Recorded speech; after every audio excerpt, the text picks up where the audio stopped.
Welcome to the Life to the Fullest podcast. I'm your host, Dan Jason, here with you today to discuss some really important tips and advice on finances. We're moving, we're grooving, we're into quarter number 2. This is the EF3 Life platform, and I'm grateful for you to join the show. Why? Because there's so many things to learn and to really dive deeply into. And one of the things about finances is you don't have to know all the answers, but you do have to get in the game. You have to get serious about it. You have to take advantage of the vehicles that are out there. You have to understand and have the knowledge in order to make really great decisions. One of the reasons why I became a financial coach for other people out there to put this podcast out, to share this knowledge, is because I do want you to harvest gains. I do want you to see growth, and I do want you to see your dreams come true when you're working hard every single day. When your why is big enough, we know that things can take place and shape in your life. However, there's a common misnomer. I need to earn more and more money. Certainly that can help. However, by earning more money, it's all about what you do with the money that you earn and how you're responsible with it, setting up methods and avenues to invest it, to save it, to bulletproof your portfolio, so that way you can achieve those things that you deeply desire.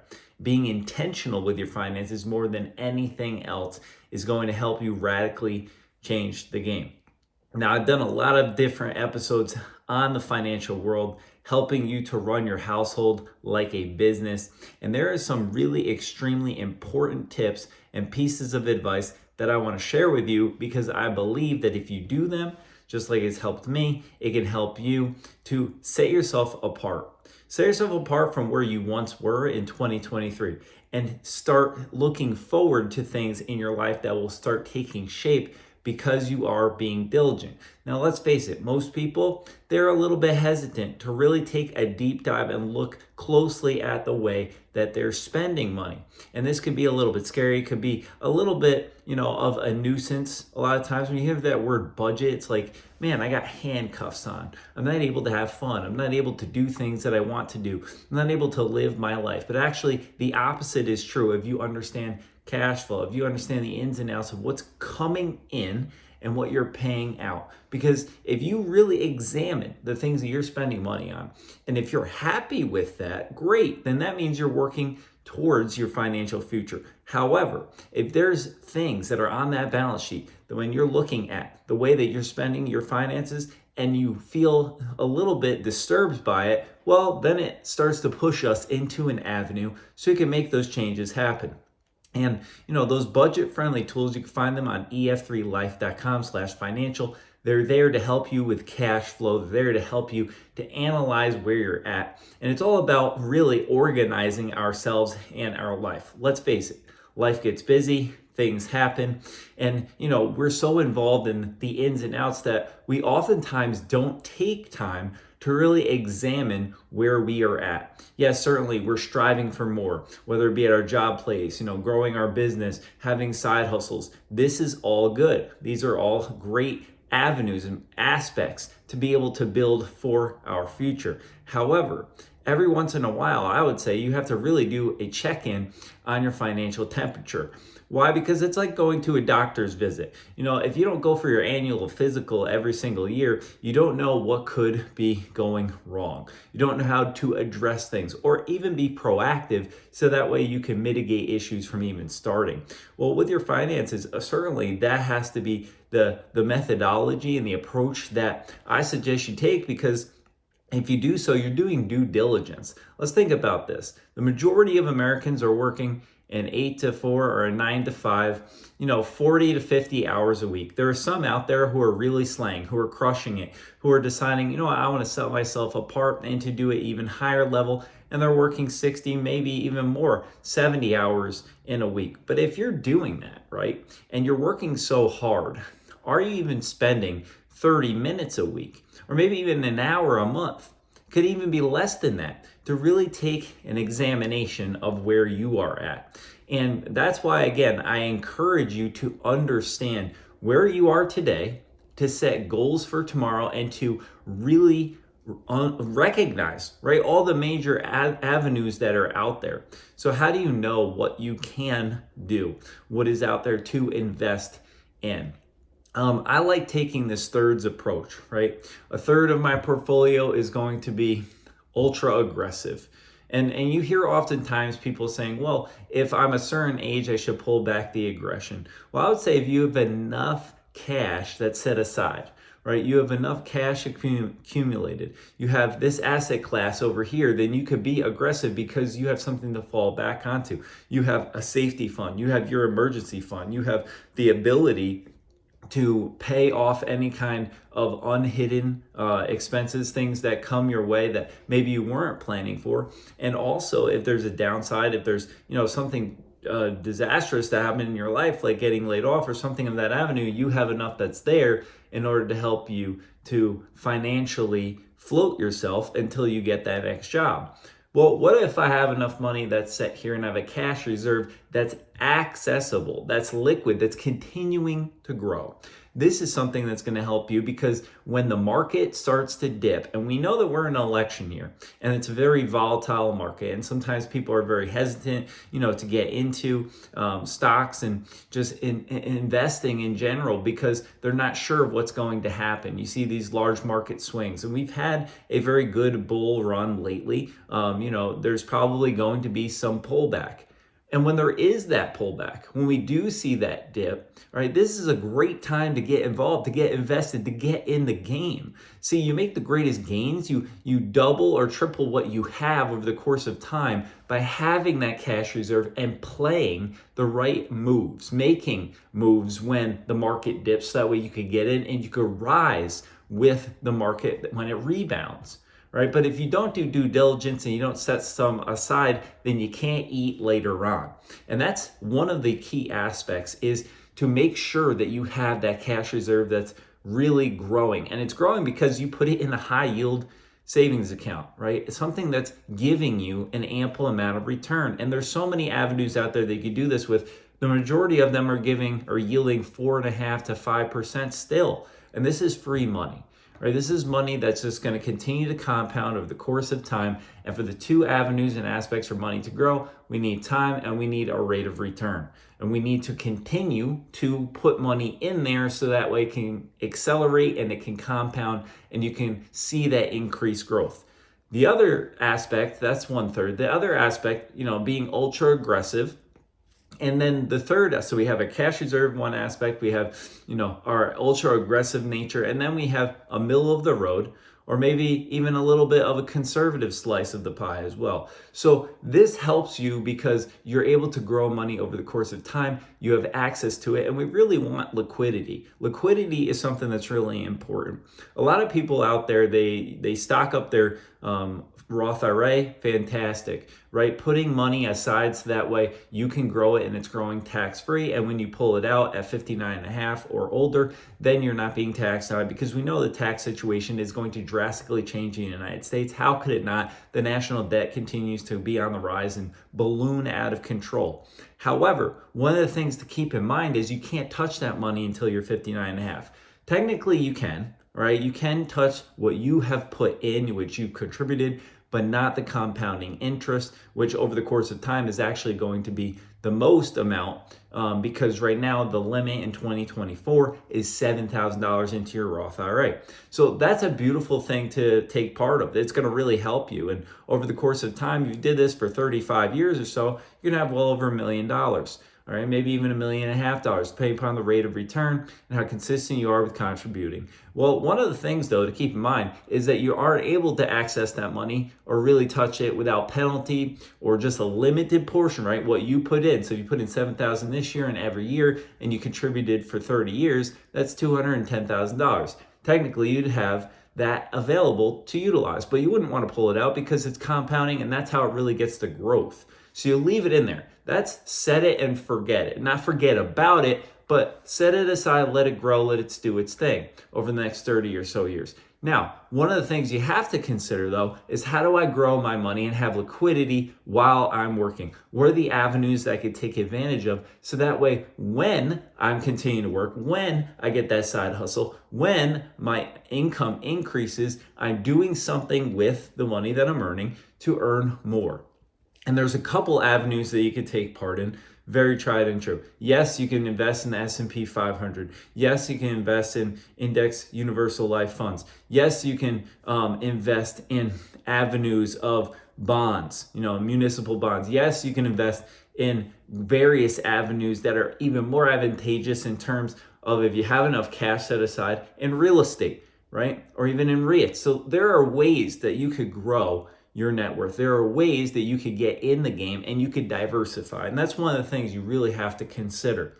If you're someone out there who hasn't bought a home yet, or you're someone who is single, maybe even just recently married, and you're living in an apartment, I highly consider that you should take a look and examine in your area if there are any duplexes or triplexes. Duplex especially because you can house hack.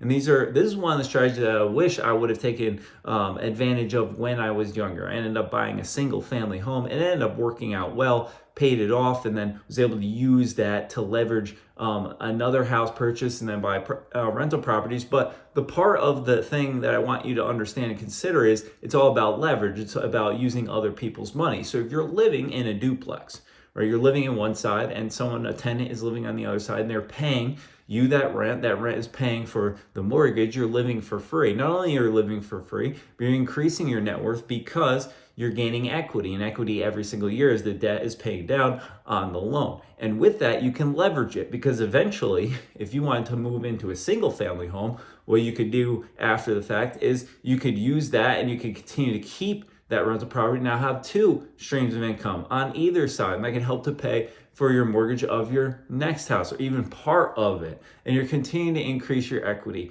Now, harvesting those gains, you also get depreciation on your income property, on that as an asset class, and it'll help with taxation to lower your taxable income. But the other part of it is now you have a key aspect of cash reserve. You have something in real estate. You have maybe stocks and bonds or some kind of other brokerage account that's growing for you, a universal life fund, one of these things that's going to continue to grow that you can borrow from, that you can transfer money and you can move it around, and your portfolio is very robust, right? You have a conservative piece, you have an ultra aggressive piece, you also have a middle of the road piece, and you have a cash reserve to put into all these different baskets to help you over the course of time. So we have cash that's available to continue to grow your net worth, to achieve those goals that you're desiring. You have money set aside for retirement, so you're growing it so that way you're planning for the far off future,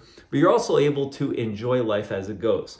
One of the major aspects and keys of getting ahead are definitely sprint times in your life where you really go pedal to the metal and you're in ultra focus mode. You have that gazelle-like intensity and you decide, hey, I'm gonna put my head down. I'm going to continue to work extra hard, take those overtime gigs, maybe that side hustle, and just put money away, put it in that cash reserve, continue to stack.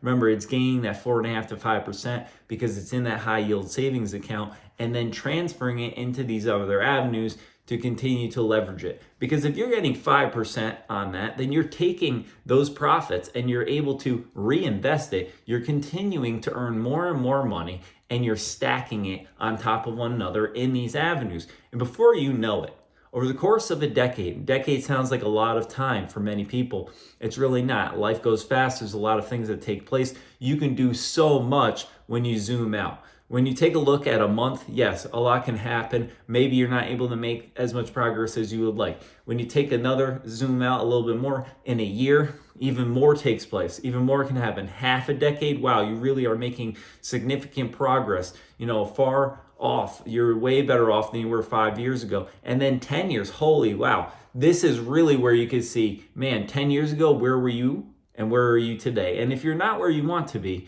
I really encourage you to start understanding some of these strategies, start implementing them in your life, start asking yourself key questions. Where do I want to be in the next 5 to 10 years? Where can I be in the next 5 to 10 years? What different changes must I make in my life in terms of how much I'm earning, in terms of where my time is allocated? Because we know when it comes to our finances, time is money. So if we're making passive income, if we have that rental property, we are getting even that 5% interest on our cash reserve. We are gaining, that 10 or so percent of average growth in the S&P 500. If we are putting money into these other avenues that are guaranteed returns, like an index universal life fund, that is going to get you 7 or so percent every year on average, even upwards of 8.5% or 9%. Here's the thing. You are going to take advantage of all these different strategies. And because you're being diligent, because you're educated, because you understand what to do, you can do better for yourself, your family,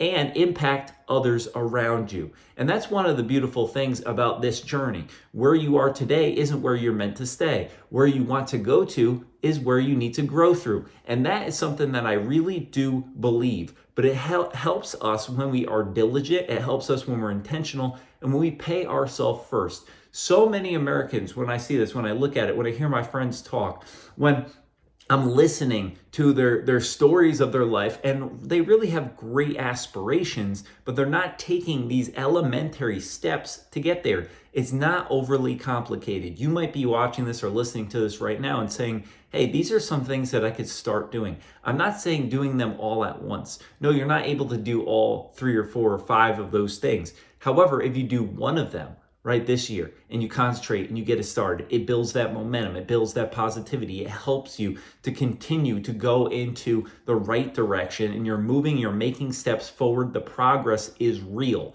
And then next year, all right, this is my next step, this is what I'm going to build on, and you scaffold it, you chunk it, you take it into bite-sized pieces. You're able to do things, and when you look out and you zoom out, wow, over the course of a few years, great growth has happened. In the course of a decade, you can't even imagine where you are because it's so far distant from where you were, and you look at it and you've achieved so much. And what we do know is that time gives us the ability, because every single person has that amount of time in their life. It's about what they're prioritizing their time to do.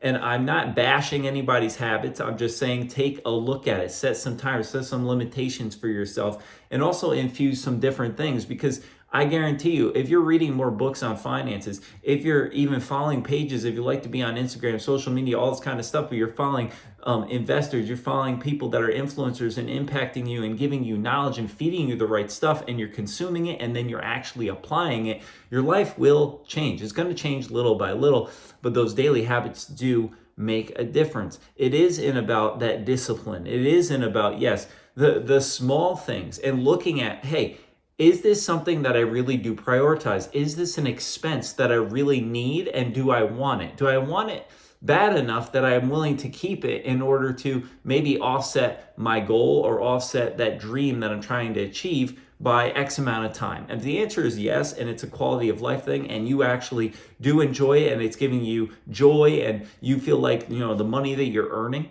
okay, during the day and during the week, during the year is actually worth it, then keep doing it. And if you're not sure, don't. And until you can kind of figure that out and you prioritize things, your life isn't going to take a different shape. But it will if you decide today that I want to live differently. I know that I can, and I think that I will, so I will. And that's where it all begins. It begins in the belief. It begins in, stomping out doubt. It begins in stopping the delay. So many people say, hey, I'm going to put it off. I'm going to start tomorrow. I'm going to start next week. Before you know it, you're years and years down the road. Let's face the facts, okay? If you're somebody who isn't great at managing money, get a coach, get somebody that can help you be accountable, that can inspire you, encourage you, teach you, and to train you. And through that, it's like that personal trainer, right? If you're not somebody who's apt to go to the gym to get fit, you have to invest in yourself. You're investing in your body, in your future, in your health. What greater investment can you make? And those things, yes, are important.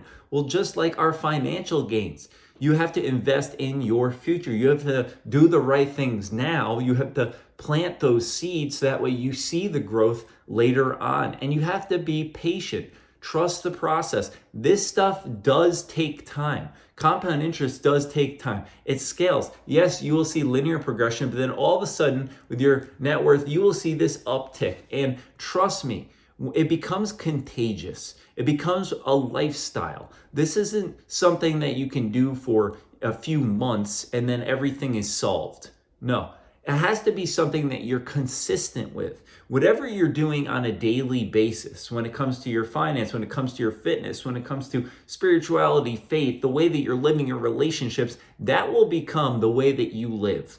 Okay, that will become who you are. That will become so infused in your life that you can't even separate from it. So some of us have to reprogram the way that we are looking at the world, the way that we're looking at life, understanding what is it that I truly desire and want.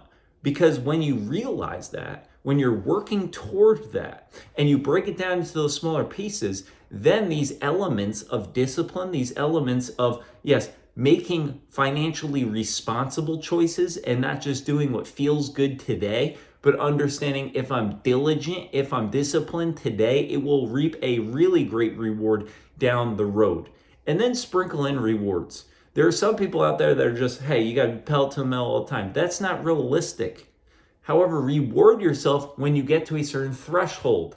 All right. It's just like in business. You see all these businesses, corporate America, even mid to smaller level businesses, rewarding employees for hitting certain thresholds, for meeting certain sales goals, for hitting what is a bonus structure. Pay yourself a bonus structure, but you first have to hit that level in order to get paid. Too many people are paying themselves, but what they're doing, they're paying themselves in a negative way because they're paying themselves with debt that isn't going away, with swiping the credit card without even thinking about it, with having this mindlessness when it comes to finances. And I'm not trying to beat you down. I'm not trying to beat a dead horse. I'm just trying to paint a picture of reality. I'm okay with you going out and making that purchase if that's something that you really want, if that's something that's intentional. But I'm not okay with it when you get the credit card statement and you're in regret and it's past 30 days, you can't return the item. Okay? I'm looking at, okay, what is it today that you truly, truly want? And some people don't know. We'll take some time to figure that out and then invest. And if nothing else, save. Save now, invest in that high yield savings account that's going to get you 4.5% to 5% interest.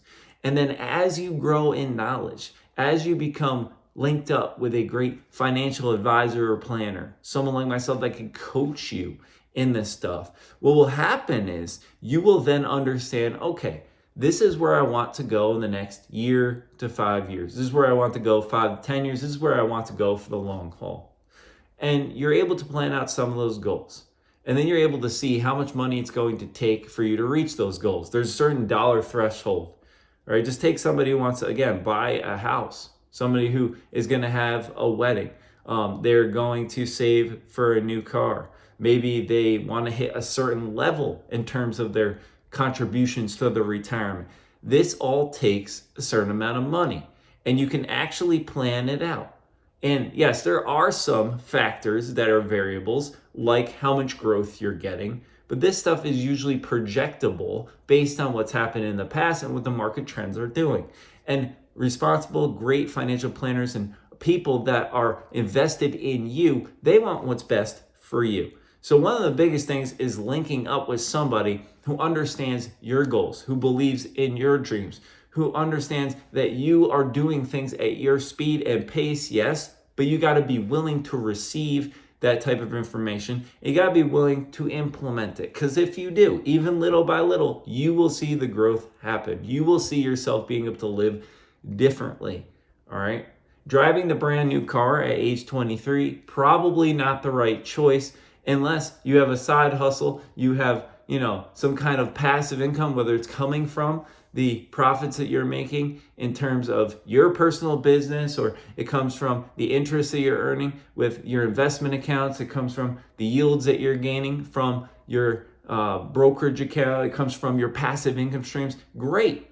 And that makes sense. But just going out and going into great debt and setting yourself up for failure is not the way to go about this thing.